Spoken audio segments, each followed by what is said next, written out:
BayAndersen offers a different opinion to Anghus Houvouras' claim that Thor Ragnarok is the best Marvel film ever. There have been several superhero films this year where my opinion has greatly differed from the general consensus. I found Wonder Woman decent rather than exceptional, and I thought Guardians of the Galaxy Volume 2 was just as good, if not better, than its predecessor. Logan and Spider-Man Homecoming were exceptions. I loved both of them, but the one superhero film that I simply cannot understand all the praise for is Thor Ragnarok. It's the most underwhelmed I've been by a Marvel film since Iron Man 2, and in this article one shall attempt to explain why. Needless to say, spoilers ahead. The humor, yes, Chris Hemsworth can be funny, but that's no reason to completely change the character of Thor to give him time to vamp. Those kind of moments belong in the bite-sized Team Thor skits, not in a feature film where story and character should be the main focus. Lightness and humor are part of what separate Marvel's films from DC's, although Wonder Woman went some way towards remedying that, but without emotional weight they would amount to nothing more than meaningless fluff, which frankly is all Ragnarok felt like to me. If Thor doesn't act or react the way he should in a given situation for the sake of a joke, such as being mildly annoyed to discover his father has been kept prisoner for 2 years, rather than outraged, then I'm taken out of the moment and the joke falls flat anyway. I was staggered to hear people proclaiming this to be the funniest superhero movie ever. Maybe in every other screening of the film people laughed their heads off, but in the one I went to there were 4 or 5 chuckles from the audience, tops, and also, haven't you all seen Deadpool? I could maybe excuse the transition from funny superhero film to out-and-out comedy if the jokes were at least funny or clever in their own right, but I didn't think any of them were. Improvised comedy can be painful to endure at the best of times. Anyone who's sat through the last few bloated Judd Apatow movies will attest to that, and jokes like Thor's remark "Is the room red or white? Make up your mind" are exactly the kind of subpar Seinfeld-esque material that should have been left on the cutting room floor, before Taika Waititi decided to reinsert half an hour's worth of them back in. Give me a well-written, character-based Joss Whedon zinger over the tired, improvised efforts of a bantering cast any day, and it says a lot about the quality of a film's dialogue when the best line, the instant classic "he's a friend from work," was suggested by a child who was visiting the set that day. The film is full of moments that have the potential to be emotional and meaningful, but it's almost like they're avoided on purpose. I know Jane Foster was no one's favorite character, Natalie Portman included, but her and Thor's breakup could have been the painful price he paid for committing himself to tracking down the Infinity Stones, like how Pepper's absence in Civil War was a result of Tony's addiction to being Iron Man, which further fueled his character's motivation in the film to be more responsible. Instead, Jane's absence is tossed away in a scene where 2 girls say "sorry Jane dumped you" while they grab a selfie with Thor, somehow failing to notice Loki standing right next to him. He's the guy who destroyed their city, and come on, who would dump Thor?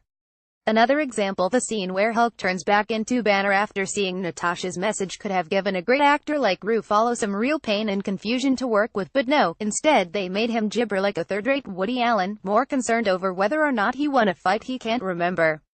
And speaking of Loki, remember when he did stuff that mattered? Having spent 3 films establishing their fractious relationship, Thor barely seems to care what Loki does anymore. Well, you killed a bunch of people and wrecked an entire city, but it's cool bro, you can come back to Earth with me, I'll smooth things over with the others. Such disregard for dramatic consequences actually cheapens all the previous films in the series, one of the worst things a sequel can do. And you'd think that Ragnarok, the end of everything, would warrant at least as much importance or emotional impact as Frigga's death in Thor: The Dark World, a film which was also less than perfect, but which did a lot more things right than this one. But the Asgardian extras don't seem too upset about the destruction of their world, the fault of bad writing and directing, not theirs. It's all very well to excuse the decision to let said destruction happen by saying Asgard is a people, not a place, but I doubt those people are happy about losing their homes and all their possessions. I wonder if their suffering and loss will be given as much attention in Avengers: Infinity War as the people of Sokovias was given in Captain America: Civil War. Well, it's being made by the Russos, who seem to understand dramatic storytelling better than Waititi. So well, see, now I'm not a big Cate Blanchett fan anyway, but come on, she was a pretty pathetic villain. Much like Whiplash in Iron Man 2, Hela makes a good first impression. I have to admit, destroying Mjolnir was pretty badass, but then she gets parked for the better part of an hour while the main character messes around elsewhere. And when she does show up, all she does is strut around like Enchantress from Suicide Squad, spouting generic power-hungry villain lines in that slightly slower than normal cadence Blanchett first trotted out in The Lord of the Rings. And they could have shown a flashback or something to when she and Odin fell out, but of course they didn't. Yet another opportunity for emotional character building for her and Anthony Hopkins squandered. That being said, compared to Valkyrie, Hela is a mushroom cloud of charisma and substance. Tessa Thompson said she based her performance on Linda Hamilton's Sarah Connor, a peculiar source of inspiration since, as I recall it, Sarah Connor was a focused, determined warrior, not a moody, petulant board whose sadness at seeing an unnamed fellow warrior die in battle is apparently enough to qualify her as a LGBT character. And as awesome as Jeff Goldblum can be, he looks as uncomfortable here as he did in Independence Day: Resurgence, and has about as much luck injecting fun into the proceedings. His end credits scene surely ranks among the most unfunny Marvel has ever done. Sometimes a movie can gloss over its dramatic shortcomings by being aesthetically pleasing, but Thor Ragnarok doesn't even do this. The cinematography is flat and dull, the fight scenes are uninteresting, and the direction is uninspired.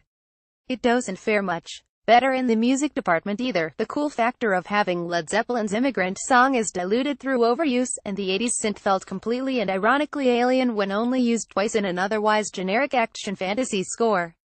From the moment the first teaser trailer landed, people commented on how similar this film looked to Guardians of the Galaxy, but those films juggled humor, character, emotion and spectacle infinitely better than Ragnarok does. For the life of me I can't understand why it has been so lauded, and I can only hope that when the hype has died down and people catch it again on DVD in a few months' time, they'll see past the so-called surface fun and realized what a misjudged, half-baked and generally unsatisfying film it actually is.